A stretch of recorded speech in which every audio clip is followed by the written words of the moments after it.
આજે છોટાઉદેપુરની ધરતી પર પધારેલા સૌ આગેવાનો, યુવાનો, માતાઓ, બહેનો, અલગ અલગ ગામના તાલુકા પંચાયતની સીટ પરથી ચૂંટાયેલા સભ્યો, જિલ્લા પંચાયતના સભ્યો, જે કંઈ પણ આપણા આગેવાનો છે, બધાયનો હું પહેલા તો ખૂબ ખૂબ આભાર વ્યક્ત કરું છું કે આમ તો આ વરસાદ ચાલુ જેવું છે તેમ છતાંય આટલા ઉત્સાહ સાથે તમે બધા આવ્યા છો અને અમારી વાત સાંભળી રહ્યા છો, એ બદલ સૌને મારા પ્રણામ.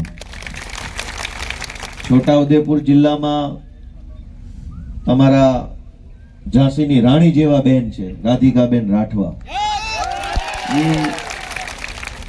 આમ તો બધા રાજકારણમાં જિલ્લા પ્રમુખ કે લોકસભા પ્રમુખ એ બધા પુરુષો હોય, પણ છોટાઉદેપુરનું નેતૃત્વ આમ આદમી પાર્ટી તરફથી રાધિકાબેન ઘણા લાંબા સમયથી પૂરી તાકાતથી સંભાળે છે. હું એમને ખૂબ ખૂબ અભિનંદન પાઠવું છું.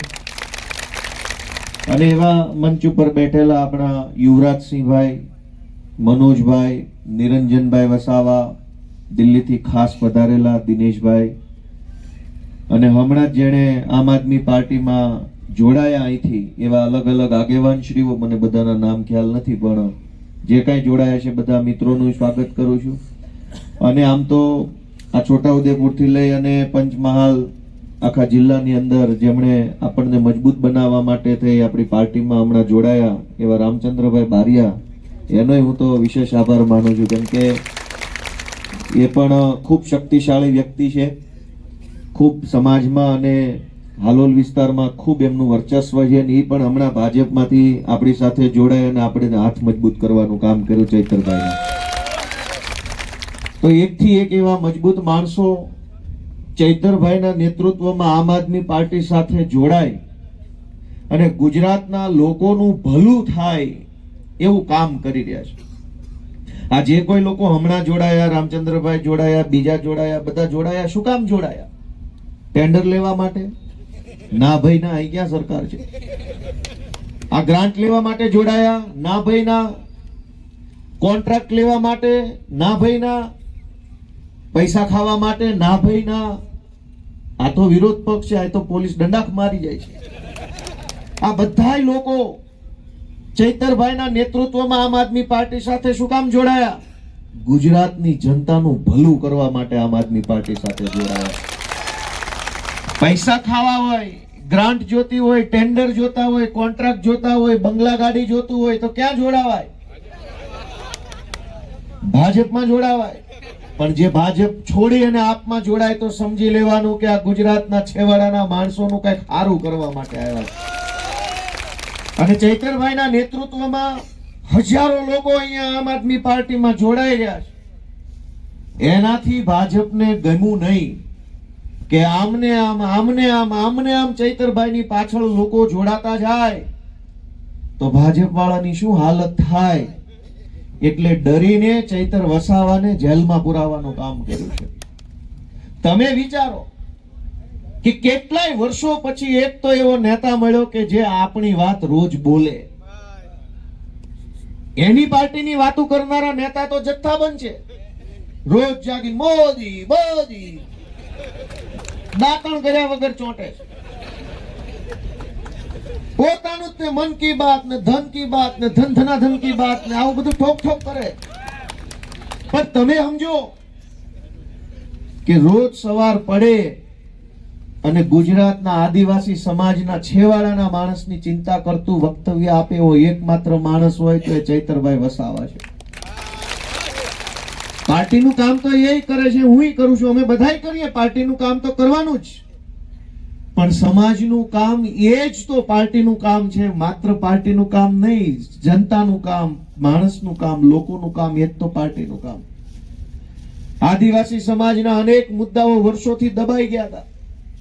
નેતા તો જથ્થાબંધ બન્યા, ભાજપમાંથી, કોંગ્રેસમાંથી, સાંસદો બન્યા, ધારાસભ્યો બન્યા, બોર્ડ નિગમના ચેરમેનો બન્યા, તાલુકા જિલ્લા પંચાયતના સભ્યો બન્યા, પણ મુદ્દા કોણે ઉઠાવ્યા?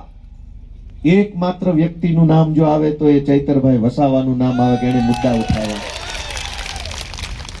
એને સમાજના દરેક પ્રશ્નોને વાચા આપી, સમાજની વચ્ચે જઈને અને સરકારની સામે જઈને વિધાનસભાઓની અંદર ઊભા થઈને બધી જ જગ્યાએ સમાજના મુદ્દાઓને વાચા આપવાનું કામ કર્યું. ભાજપને પસંદ ન આવ્યું. મને તમે એમ જવાબ આપો કે ચૈતર વસાવાને ધારાસભ્ય કોણે બનાવ્યા? લોકોએ કે લોકોએ બનાવ્યા ને? લોકોએ બટન દબાવ્યું, સમાજે બટન દબાવ્યું તો એ માણસ ધારાસભ્ય બન્યા. ધારાસભ્ય જનતાએ બનાવ્યા છે. એવું નથી ગડકો દડકો દહીં દડકો બની ગયો ધારાસભ્ય. એમ નહીં બને કોઈ. સમાજ જેને પ્રેમ કરે, લોકો જેને આશીર્વાદ આપે, એ માણસ ધારાસભ્ય બને. ચૈતર વસાવાને ગુજરાતભરના આદિવાસી સમાજે અને ડેડિયાપાડાના લોકોએ આશીર્વાદ આપ્યા છે, કામ કરવાના આશીર્વાદ આપ્યા. એને કામ કર્યું અને જેલમાં પૂર્યા તો સજા તો લોકોને પણ થઈ ગણાય ને. લોકો પાસેથી ચૈતરભાઈને છીનવી લેવાનું કામ કોણે કર્યું?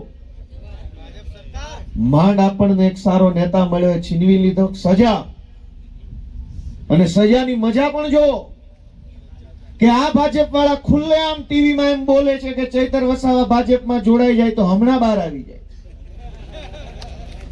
એનો અર્થ શું થયો? કે ભાજપનો પટ્ટો ગળામાં ઘાલીને બળાત્કાર કરો, ખૂન કરો, ચોરી કરો, ચપાટી કરો, કઈ વાંધો નહીં, પણ ભાજપની સામે રહી અને ગરીબ માણસનો હાથ પકડશો, ગરીબ માણસનો આંસુ લૂછવાનું કામ કરશો તો જેલમાં પૂરશે. ભાજપની સામે રહીને કોઈનું આંસુ નહીં લૂછવાનું. ભાજપમાં જોડાઈને કરો બળાત્કાર તો તરત જ તે હર્ષ સંઘવી શાબાશી આપશે, બહુ શાનદાર કામ કિયા. એનો અર્થ એ થયો કે ચૈતર વસાવા ભાજપમાં જોડાય તો સજા માફ, અને ભાજપમાં ન જોડાય તો જેલમાં પૂરી દેવાનો. મુદ્દો હવે ચૈતર વસાવા નથી, મુદ્દો વ્યવસ્થા આખી કેવી રીતે હાલે છે એનો મુદ્દો હવે તો આવ્યો. ચૈતર વસાવા મુદ્દો નથી. મુદ્દો એમ છે કે ભાજપ ધારે તો જેલમાં, ભાજપ ધારે તો મહેલમાં, ભાજપ ધારે તો સડક ઉપર, ભાજપ ધારે તો આસમાનમાં. એમ નહીં હાલે. જનતા જેને આશીર્વાદ આપે એ જ વિધાનસભામાં, એ જ મહેલમાં બેસશે, જનતા જેને આશીર્વાદ નહીં આપે ઘરે બેસશે, એમ વ્યવસ્થા હોવી જોઈએ. ભાજપ વાળા એવું કે છે કે ચૈતરભાઈને અમે સમજાવીએ છીએ, જોડાઈ જાઓ. દોસ્તો, મારું તમને એટલી જ વિનંતી છે કે આ લોકોને અભિમાન શેનું છે? ભાજપના લોકોને અભિમાન શેનું છે? નિરંજનભાઈએ કીધું કિડનેપિંગ થયા અહીંયા તો છોટા ઉદેપુરમાં, પછી રાઇફલો ઉડાડી હવામાં, પેલું બંદૂકો. બિહાર જેવો માહોલ. આપણે બિહાર ન જઈ શક્યા હોય તો આ છોટા ઉદેપુર આવીને ભાજપ વાળાને સરઘસ જો તો ખ્યાલ આવી જાય કે સરસ બિહારમાં આવું જ છે. એવી વાત થઈ. અહંકાર શેનો છે? અભિમાન કેમ છે આટલું બધું? અભિમાન એટલા માટે છે કે આપણામાંથી જ કેટલાક લોકો દર ચૂંટણીમાં વારંવાર ભાજપ ભાજપ ભાજપ બટન દબાવે છે. હવે એને હવા ભરાઈ ગઈ છે કે આ તો આપણા બાપાનું છે. એવી હવા આવી છે એનામાં. અને હવા કાઢવાનું કામ કોણ કરી શકે? જનતા કામ કરી શકે. જનતા જે દિવસે જાગે તો ગમે એની હવા કાઢી નાખે. દિલ્હીમાં જોયું ને, થઈ ગયું પંચર. દેશમાં એવું કહેતા હતા ભાજપના માણસો, સાંભળજો ધ્યાનથી, કે આ ભાજપના માણસો દેશમાં એવું કહેતા હતા કે આ તો નરેન્દ્ર મોદીની ભાજપની સરકાર છે, એની સામે ના બોલાય, તમને આમ કરી નાખે, તેમ કરી નાખે. અને દેશભરના જુવાનિયાઓ હામાં હું પડ્યા કે રાતે 12 વાગે આવીને વિડિયા બનાવવા પડ્યા. 12 વાગે તો આખું ગામ હુઈ જાય, જોવા વાળા ન હોય. 12 વાગે વડાપ્રધાન સાહેબે વિડીયો બનાવ્યો અને દેશના યુવાનોને સંબોધન કર્યું. અને મજા જુઓ, ભણેલા માણસમાં અભણ માણસમાં આટલો ફરક પડે. જંતર મંતર ઉપર જે છોકરાઓ આંદોલન કરતા હતા, એ આંદોલનની ત્યાં લગભગ 8, 10, 15, 20 હજાર છોકરાઓ ત્યાં રાતે બેઠા હતા આંદોલનમાં. એ આખા વિસ્તારમાં ઇન્ટરનેટ સરકારે બંધ કર્યું અને પછી પાછો 12 વાગે વિડીયો મૂક્યો. કેમ જોવો?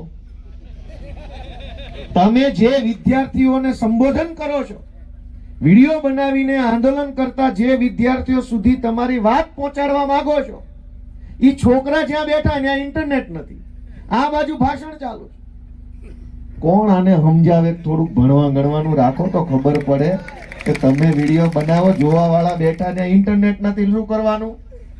હવે આખા છોટાઉદેપુરમાં ઇન્ટરનેટ બંધ કરીને વડાપ્રધાન ગમે એમ ભાષણ કરે, કેમ સાંભળવું? પણ જનતાની તાકાત કેવડી મોટી છે, જનતાની તાકાત એવડી મોટી છે કે જે ભાજપ વાળાને કહેતા હતા કે અમારી સરકારોમાં રાજીનામા ન હોય, કોઈ દિવસ આ ભાજપ સરકાર છે, અડધી રાતે રાજીનામા આપીને રવાના થઈ ગયા અને કોઈને કહેવાય નથી આવ્યા. તો આખા આંદોલનમાંથી મને એમ લાગે છે કે 3 વસ્તુ શીખવા જેવી છે. આંદોલન તો આપણા દેશમાં થયું, આપણા જ જનતાના મુદ્દા ઉપર થયું, અને પાર્ટીનું નામ કેવું? કોકરોચ જનતા પાર્ટી. હવે તો એવું થઈ ગયું જે મુદ્દો આવે એ મુદ્દો આગળ ને વાહે જનતા પાર્ટી લખીને ચાલુ કરો એટલે ઉપાડી જ લેવાનું. હમણાં ઇથેનોલ જનતા પાર્ટી બની. હવે ઇથેનોલ નો મુદ્દો, ગાડીમાં ઓલું નકલી પેટ્રોલ ગાલે છે, જેમ મોટા રૂપિયા લઈ લઈને ગાડીઓ ખરાબ થઈ ગઈ છે. માંડ માંડ જિંદગીમાં મહેનત કરી, મજૂરી કરી, પરસેવો પાડીને એક બાઇક લઈએ, એમાંય ભાજપ વાળા નકલી પેટ્રોલ ગાલી જાય. હવે શું કરવાનું? એન્જિન ખરાબ થઈ જાય, આવો મેસેજ આવે છે. તો દેશના યુવાનોએ જે આંદોલન કર્યું એમાંથી મને એમ લાગે 3 બાબત આપણને શીખવા મળી. એક કે ભાઈ ટીવીમાં બેઠેલા પત્રકારો જે છે એને એમ હતું કે અમે બતાવીએ તો જ બધું દેશમાં હાલે, તમારો કુકડો બોલે તો દેશમાં હવાર પડે, નકર ન પડે. ના ભાઈ ના, એવું કાંઈ ન હોય. આ જેના હાથમાં મોબાઈલ છે ને બધા પત્રકાર છે, જેના હાથમાં મોબાઈલ ઈ પત્રકાર, જેના ખિસ્સામાં મોબાઈલ ઈ પત્રકાર, જેને વિડીયો ઉતારતા આવડે ઈ પત્રકાર. અને એવડી મોટી તાકાત, મોબાઈલની તાકાત ખુલીને બહાર આવી. વડાપ્રધાને આમ મોબાઈલ રાખીને રાતે વિડીયો બનાવ્યો. હેલો ફ્રેન્ડ્સ, જાવું તું ને તમારા ટીવીમાં, અન્યા જઈને બોલવું હતું ને, 15 વર્ષથી ઉપાડો લીધો ટીવીમાં આવીને. હિન્દુ, મુસલમાન, ભારત, પાકિસ્તાન, દેશ વિરોધી, ગદ્દાર, રાષ્ટ્રદ્રોહી, deep fake, deep China state, Soros, બહુ ટીવીમાં આવીને ઉપાડો લીધો. રાતે 12 વાગે તમારા ટીવી વાળા કામમાં ન આવ્યા, અમારો મોબાઈલ તમારા કામમાં આવ્યો. વાત સાચી કે ખોટી? ટીવીમાં બેસીને પત્રકારો દેશના યુવાનોને ગાળો દેતા હતા કે આ વિદેશી હાથો બનેલા છે. ક્યાંથી ભાઈ હાથો બન્યા? છોકરા અમારા છે. વિદેશનો હાથો ક્યાંથી? એટલો લાંબો હાથો કોની પાસે છે? છોટા ઉદેપુર થી ગાંધીનગર સુધી લાંબો કરાય એવો હાથો કોઈની પાસે નથી. વિદેશનો હાથો અહીંયા ક્યાંથી આવ્યો? આપણા દેશના છોકરાઓને ગાળો દેવામાં ટીવીએ ક્યાંય બાકી ન રાખ્યું. એમ કીધું કે આને વિદેશથી પૈસા આવે છે, ચાઇનાથી પૈસા આવે. આ લોકો હાથો બન્યા છે, દેશના ભાગલા પાડવા આવ્યા છે. ચૈતર વસાવા વિશે પણ એવું કે જ્યારે એને ભિલિસ્તાનની વાત કરી તો કે આ દેશના ભાગલા પાડવા માંગે છે. હવે કોઈ કાતર છે, કાતરથી કાપી નાખશું. કેવી વાત કરવાની આપણા દેશના યુવાનો વિશે? ભાજપના નેતાઓ અને ટીવીના પત્રકારોએ ભેગા મળી અને દેશના આંદોલનને દબાવવાની કોશિશ કરી, પણ દેશના યુવાનોએ પોતાની તાકાત સોશિયલ મીડિયાના અને મોબાઈલના માધ્યમથી આખા દેશને બતાવી કે જો વાંકા વાળી દેવામાં આટલી વાર લાગે. એટલે પહેલો મુદ્દો કે જો તમે ચૈતર વસાવાને સમર્થન કરતા હોવ, આદિવાસી સમાજનું તમે કંઈક સારું કરવા ઈચ્છતા હોવ, ગુજરાતભરની અંદર પીડાયેલા, દબાયેલા, કચડાયેલા લોકો માટે કંઈક સારું થાય એવી જો તમારી ભાવના હોય તો મોબાઈલ ને ખિસ્સામાં નહીં, 24 કલાક હાથમાં જ રાખવાનો. આવી જાજે ઝપટમાં, જે હોય હાથમાં જ રાખવાનો. જ્યાં ખોટું થાય, જ્યાં અન્યાય થાય, જ્યાં અત્યાચાર થાય, જ્યાં ભ્રષ્ટાચાર થાય, બનાવો વિડીયો મૂકો સોશિયલ મીડિયામાં. જો હારા હારા વાંકા ન વળી જાય તો કેજો દોસ્તો. મોબાઈલ ને ખિસ્સામાં રાખવાનો. હવે એ મોબાઈલ નવા જમાનાની તલવાર છે. જૂના જમાનામાં તલવારથી યુદ્ધ થતું. આ છેલ્લે જોઈ લીધું મોબાઈલની રીલુથી થઈ જાય છે. જે કામ કરાવવું હોય તો તલવાર, ટેન્ક, તોપ, ગોળા કોઈની જરૂર નથી. એક વિડીયો બનાવો અને દુનિયા હલવાઈ નાખો એવી તાકાત તમારા હાથમાં આપેલી ટેકનોલોજી. બીજો મુદ્દો કે આ ભાજપ વાળા એમ કહેતા હતા કે કોઈને આંદોલન નહીં કરવા દઈએ, પોલીસ આવશે, માર મારશે, જેલમાં પૂરશે. નવી પેઢીના શક્તિશાળી જુવાનિયાઓએ કીધું કાંઈ વાંધો નહીં, કેટલા મારશો, આવી જાઓ. પછી તો છેલ્લે ઓલા છોકરા પૂછવા માંડ્યા કે ભાઈ હું છે, ગોળા બોળા લાવ્યા છો કે નહીં, ચાલુ કરો કે નહીં? વિડીયો જોયા? છોકરાઓ ઓલાને પૂછતા હતા યુનિફોર્મ વાળાને કે કઈ પાણી વોટર કેનન લાવ્યા હોય તો ચાલુ કરો, નાવાનું ચાલુ થાય. સરકાર તમને ડરાવી દે. અને સરકાર કોઈ પણ પાર્ટીની શું કામ બનાવવાની? એટલા માટે કે આપણને ડરાવે. સરકાર તો આપણને હૂંફ આપવા બનાવીએ, આપણને હિંમત આપે એટલે બનાવીએ, આપણને સાથ આપે એટલે સરકાર બનાવીએ. અહીંયા તો ઊંધું છે, જેની સરકાર બનાવીએ આપણને દબાવે. દબાવવા માટે નથી મત આપતા ભાઈ, પણ અમને કોક દબાવતું હોય તો તમે આવીને બચાવશો એટલા માટે મત આપીએ. ચૈતર વસાવાને મત શું કામ આપીએ? કે કોઈ ભાજપ વાળો દબાવતો હોય તો ચૈતરભાઈ અથવા એની ટીમ આવીને અમને સપોર્ટ આપશે એટલા માટે મત આપીએ. સરકારથી દબાવવાનું હોય નહીં. સરકાર તો આપણને દબાવતા હોય એનાથી પ્રોટેક્શન આપવા માટે. દેશના યુવાનોએ કીધું કે એમેય કઈ જિંદગીમાં કઈ પામી નથી લીધું, બે ધોકા તુંય મારી જા, પણ હવે અહીંથી પાછું ડગલું હટવા નથી થતું. તારી જે સરકાર હોય તે ભલે હોય, ન્યાય લઈને જઈશું. એ હિંમત બતાવવાનું કામ કોણે કર્યું? યુવાનોએ. દેશના યુવાનોએ જે હિંમત બતાવી એટલી જ હિંમત ગુજરાતના યુવાનો જો બતાવે ને તો 27 આવતા સુધી છે ને ભાજપ વાળા ભાગી જાય એમ છે. આ બધી ભાજપની આખી છે ટોળકી છે, ઈ પોલીસ અને સરકારી તંત્રની પાછળ રહીને તે મોટી મોટી વાતો કરે છે.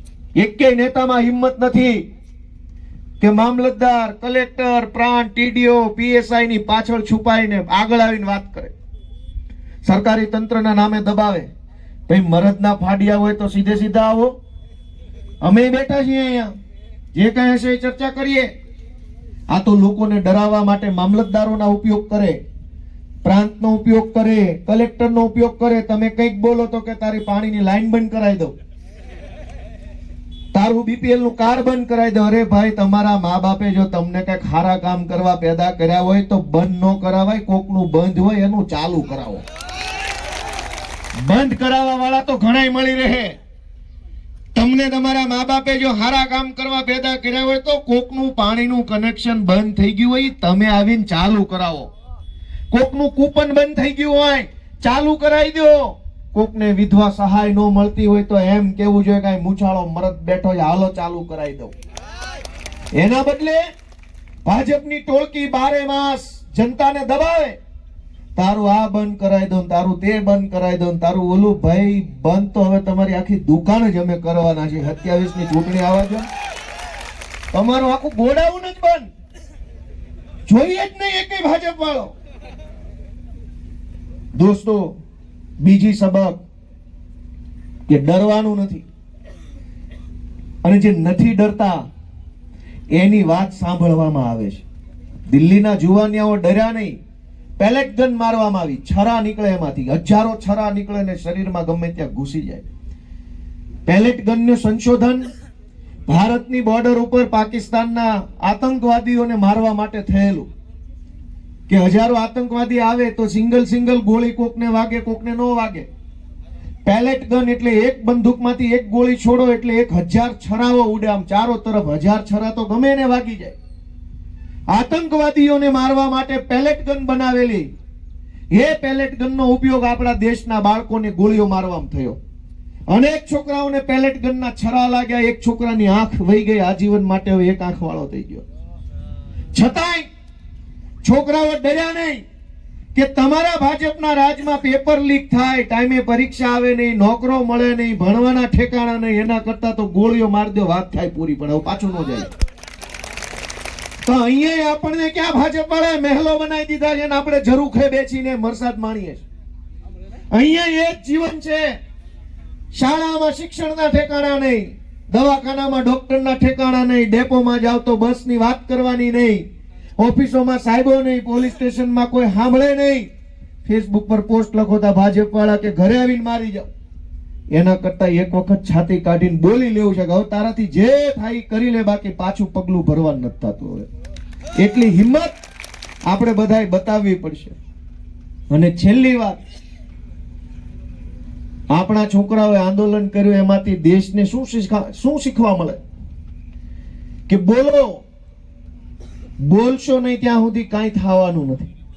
આ છોકરાઓ બોલ્યા ન હોત પેપર લીક બાબતે તો હજુ કાંઈ થયું હોત? કયો જી? આપણા ગામમાં અનેક પ્રકારના અન્યાય અત્યાચાર થતા હોય છે. કેમ બોલતા નથી ભાઈ? શું તકલીફ છે? અને નહીં બોલવામાં શું ફાયદો છે? અને બોલશો તો કઈ ફાંસીએ તમને ઊંધા લટકાવવાના છે. બોલો. દેશના જેનજી યુવાનોએ આપણને બધાને સલાહ આપી કે બોલો, બોલતા શીખો. જ્યાં અન્યાય, જ્યાં અત્યાચાર, ત્યાં તાકાતથી બોલો. બોલશો નહીં તો રીબાઈને મરશો, ને બોલશો તો યા તો એક વખત મરશો મરદની જેમ, ને કાં તો હારું આખી જિંદગી જીવી શકશો. જે છોકરાઓ બોલી ન શક્યા એ છોકરાઓએ મજબૂરીમાં આત્મહત્યા કરી લીધી પેપર લીકના કારણે. અને જે બોલ્યા બે ધોકા પડ્યા, પણ વટથી પાછા આવ્યા કે ન આવ્યા? ન બોલ્યા એ ક્યાં ગયા? એને મજબૂરીવશ આત્મહત્યા કરવી પડી. અને જે બોલ્યા 35-36 દિવસ હેરાન થયા, પણ વટ કેવો રહ્યો? કયો છે બધા? વટ રહ્યો કે ન રહ્યો?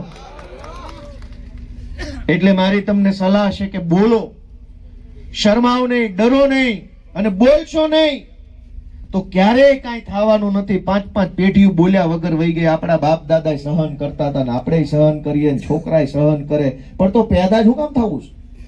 સહન જ કરવાનું હોય તો જન્મવું જ છે શું કામ? અહીંયા નવી પેઢી ઊભી રાખી દેવાય. આપણે જો આપણા બાળકોને, સંતાનોને જન્મ આપીએ તો કમસે કમ કઈક સારું જીવન એને મળવું જોઈએ. 5-5 પેઢીઓ એટલે તો પેદા નહીં થતી હોય, ખાલી આવીને સહન જ કર્યા કરે, મજૂરી જ કર્યા કરે. કેવો ભાઈ, વાત સાચી છે કે ખોટી? એક વખત એવો નિર્ધાર કરો કે હું બોલીશ, અને બોલવાનું જે પરિણામ આવે એ પરિણામ સામી છાતીએ ભોગવવા તૈયાર છું, બાકી બોલ્યા વગર રહીશ નહીં. એવો ધગધગતો યુવાન છું, એવો સંકલ્પ લઈને અહીંથી આપણે ઊભું થવાનું દોસ્તો, કે બોલવું જરૂરી છે. અને હાવ છેલ્લી વાત, કે જેને એમ લાગે કે મારે બોલવું છે, અવાજ ઉઠાવવો છે, આગળ વધવું છે, એના માટે રસ્તો ખુલ્લો છે. ગ્રામ પંચાયતોમાં સરપંચની ચૂંટણી દિવાળીએ આવવાની છે. એમાં કોઈ પાર્ટી બાર્ટી ન હોય, એમાં સ્વયંભૂ રામ ભરોસે હોય બધું. તમે ફોર્મ ભરી શકો, ગામના સરપંચ બનવા આગળ આવી શકો. કેમ નથી આવતા? અનેક ગામના લોકોની એવી ફરિયાદ છે કે અમારા ગામમાં સરખો વિકાસ નથી થયો. જે સરકારી ગ્રાન્ટ આવે એ ખવાઈ જાય. શાળામાં શિક્ષક નો આવે, અનાજની દુકાને જાવ તો એ ગોલમાલ કરતા હોય, ઓછું અનાજ આપે, પૂરું ન આપે, સડેલું આપે, બહુ બોલો તો ના પાડે. ગામની અંદર ક્યારેક પાણી ન આવે, ક્યારેક સફાઈ ન હોય, ક્યારેક યોજનાનો લાભ ન મળે. હજારો પ્રશ્નો ગામડાની અંદર છે, તો કોઈ યુવાન આગેવાની લેવા કેમ તૈયાર નથી? હું તમને અહીં છોટાઉદેપુર થી ઉભા આખા ગુજરાતના યુવાનોને વિનંતી કરું છું કે થઈ જાઓ હાબદા, તૈયાર થઈ જાઓ, અને ગ્રામ પંચાયતની ચૂંટણીની અંદર સરપંચ બનવા અને તમારી આખી પેનલ બને એની તૈયારી અત્યારથી ચાલુ કરી દો. ઉભા રહી જાઓ ચૂંટણી પછી, જોઈ લઈએ કે યુવાનોમાં કેટલું તાકાત છે. વર્ષોથી એકનો એક માણસ ચૂંટણી જીતીને સરપંચ બને. આપણે 5 વર્ષ એની સામે ભાઈ સાહેબ, બાપા, કાકા, પ્લીઝ પગે પડું, તમને પગ દબાઈ દઉં, બધું મારું કામ કરો. અરે ભાઈ, આવી લાચારી કરવા પેદા થયા છે? આવી ભાઈ સાહેબ બાપા જી ઉજુરી તો બાપાની નહીં કરી હોય. તલાટી સરપંચની ચૂંટણી લડવા તૈયાર થઈ જાઓ. પેનલ બનાવો પોતાના ગામની, યુવા પેનલ, યુવા વિકાસ પેનલ. બહુ તો શું થાય, ઘણા મનમાં એવું આવે છે કે અમે સરપંચની ચૂંટણી ઉભા રહી તો અમને કોઈ મત ન દે. ભાઈ નહીં દે તો નહીં દે, ઉભા તો રહ્યો. એકવાર કોશિશ તો કરો. તમે ક્યાં ચંદ્ર ઉપર જઈને પાછા આવ્યા છો તમને પહેલી ચૂંટણી મત દે? પહેલી ચૂંટણીમાં તો તમે તે ઉભા રહ્યો, અનુભવ લ્યો કે આનું ફોર્મ કેમ ભરાય, ક્યાં સહી કરાય, કયા અધિકારીને ફોર્મ અપાય, આ ફોર્મમાં કેટલા વાંધા આવે, કેમ એફિડેવિટ થાય, કેવી રીતે વોટ માંગવા જવાય, કેવી રીતે લોકો કયા મુદ્દા પર વોટ આપે છે, કયા મુદ્દા પર નથી આપતા, શા માટે નથી આપતા, શા માટે આપે છે. આ બધું સમજણ તો તમને ત્યારે જ આવશે ને જ્યારે પહેલી વાર ચૂંટણીમાં ઉભા રહેશો. જિંદગીમાં નથી ઉભા તો બીજી કોઈ માહિતી નથી, એટલે હારી જાવ તો હારી જાવ, પણ કાંઈક ખબર તો પડશે જ. હાવ કોરે કોરા પાછા નહીં આવો, શીખીને પાછા આવશો. અને મત શું કામ નહીં દે? કોણે કીધું મત નહીં દે ભાઈ? તમે કેટલી ચૂંટણીમાં ઉભા રહ્યા ને તમને મત ન દીધા? પહેલી ચૂંટણીમાં તો મને નહોતા દીધા, બીજીમાં મેળ પડી ગયો. તો તમારે ભવિષ્યમાં તમારું પોતાનું, પોતાના સમાજનું, પોતાના ગામનું અને આખા દેશનું જો સારું કરવું હોય તો એનું પહેલું પગથિયું છે ગ્રામ પંચાયતની ચૂંટણીમાં ઊભા રહી જાઓ. તમારે ચૂંટણીમાં ઊભું રહેવું નથી, નેતા બનવું નથી, આગળ આવવું નથી, અને રોજ જાગીને રોદણા રોવા છે તો એમય નહીં હાલે ભાઈ. આગેવાની તો લેવી પડશે, કમસે કમ પોતાના ગામની. તમે તમારા ગામનો આગેવાન બનવા તૈયાર નથી તો કેવી રીતે દેશનું કલ્યાણ થાય? આ ચૈતર વસાવા ક્યાંથી આવ્યા? સૌથી પહેલા જિલ્લા પંચાયતના સભ્ય બન્યા, ચૂંટણીમાં ઉભા રહ્યા, લોકોએ મત આપ્યા, જીત્યા, એને ખબર પડી કે આ બધું કેમ કામ કરે છે સરકારી તંત્ર. આવડતું ગયું તો એક વખત ધારાસભ્ય બન્યા અને ભલે ભાજપે જેલમાં પૂર્યા, પણ હવે ધારાસભ્યથી ઉપર જશે એવો મને 1000% મનમાં વિશ્વાસ છે. ઈ જાશે, પણ પહેલું પગથિયું ગામડો કે તાલુકા જિલ્લાની તો પૂરી થઈ ગઈ અને એમાં સીટુય જાજી ન હોય. ગ્રામ પંચાયતમાં તો દરેક ગામ દીઠ ઓછામાં ઓછા 7-8 વોર્ડ હોય, પછી મોટું ગામ હોય તો જાજા વોર્ડ હોય. સરપંચની ચૂંટણીમાં ફોર્મ તો ભરો કમસે કમ, તમને ખબર પડે કે આ કેટલું સહેલું અને કેટલું અઘરું છે. તો ચૈતરભાઈને જે સમર્થન કરતા હોય એ મિત્રો ખાલી મને કહો કે ભાઈ ઈચ્છા ખરી સરપંચ બનવાની ગામનો? યુવા મિત્રો હોય હાથ ઊંચો કરો કે ભાઈ મને રસ પડ્યો છે, વિચારીશ ખરો.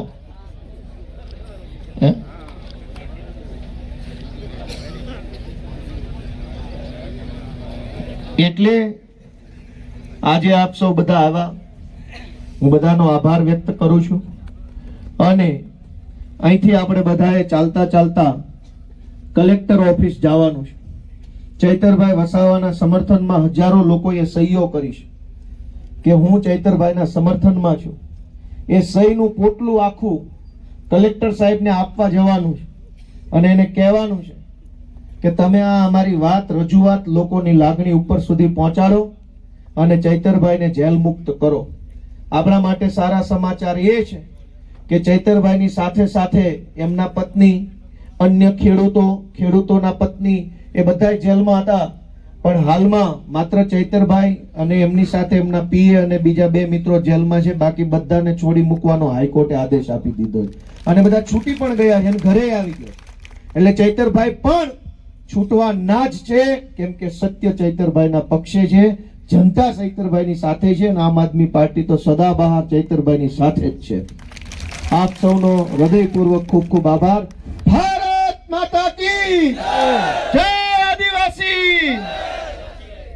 ખૂબ ખૂબ આભાર ગોપાલ. સાથીઓ, આપણે અહીંયાથી બધા ચાલી